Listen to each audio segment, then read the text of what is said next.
Okay, and then next one would be expressive language. Reports feelings or attitudes of the writer or speaker or of the subject, or evokes the feelings of the reader. And of course, an expressive language can also be in some way, of course, it also provides information, but what makes an expressive language distinct from an informative language is that specifically expressive language provides, shall we say, it has feelings in it. Okay, so it has, you know, the sense of feeling in it, and as compared to, in contrast to informative, it's just a plain it's just a plain giving out of information, of course. And directive language, used for the purpose of causing or preventing overt actions. It's a language that provides, shall we say, instruction or prevention or prohibition. Those are types of directive language. So if we go back to the table, let me say, let's try to if you could see that the room is school, so it's a plain informative language or informative sentence. If we go here, directive, or shall we say expressive, you would see,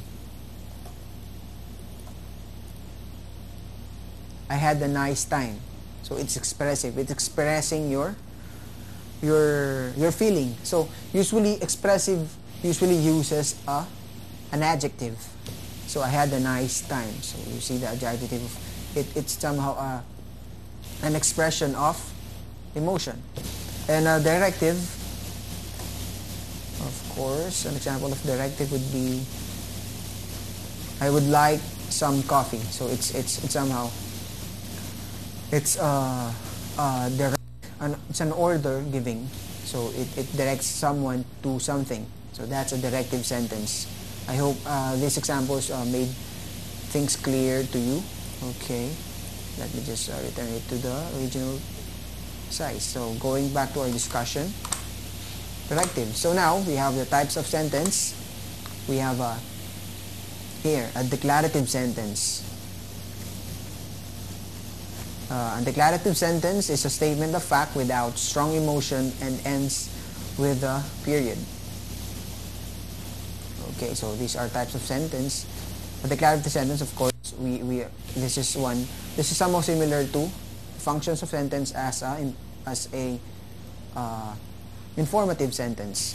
I am a student, so it's basically giving out a statement without strong emotion. Bill threw the ball. That's a declarative sentence.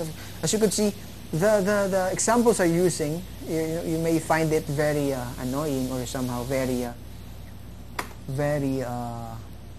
shall we say, it's very somehow it's very the sentences or the examples I'm using, it's somehow grade school, or shall we say, you may find it very some of you may find it very you may be shall we say offended or sometimes, because I may treating you like elementary students, but not. It's just by example, just providing examples which are easy to distinguish from, because we may use, because as I've said a while ago, I am expecting that everybody is somehow have a deep background on the English language. So these examples are just to remind you guys. So it's just an easy, I provided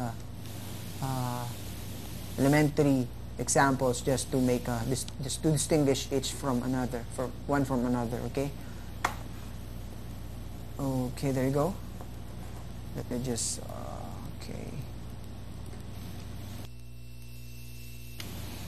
okay, the statement of fact without strong. Okay, next one would be an interrogative or interrogatory sentence. Ask a question and end with a question mark. So no questions with that, of course. As long as it ends with a question mark, it's a interrogatory sentence. Though some some would have a hard time whether when to use the question mark. There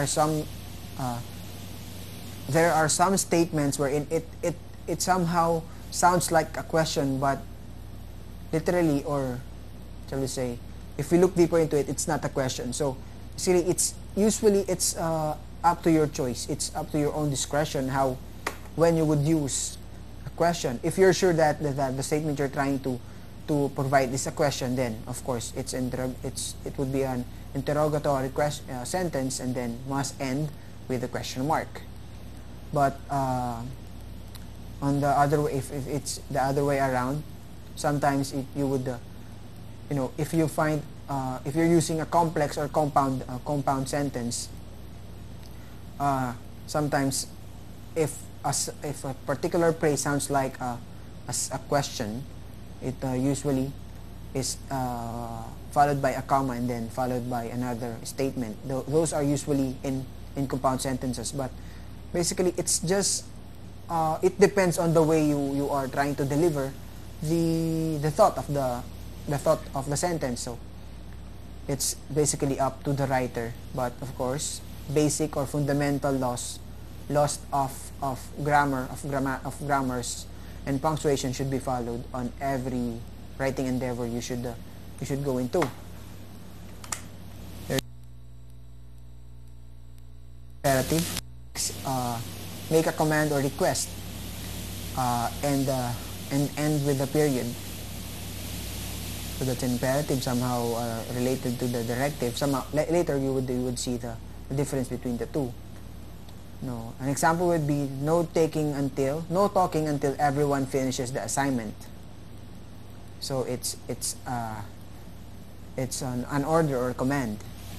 Another one would be pass the ketchup, please. So it's also a command. Next would be exclamatory. Communicates a high level of excitement or emotion and ends with an exclamation point. She hit me for no reason.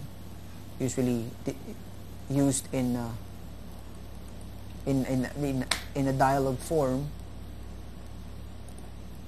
She hit me for no reason. I hate you. So there's an emotion, a high level of excitement or emotion used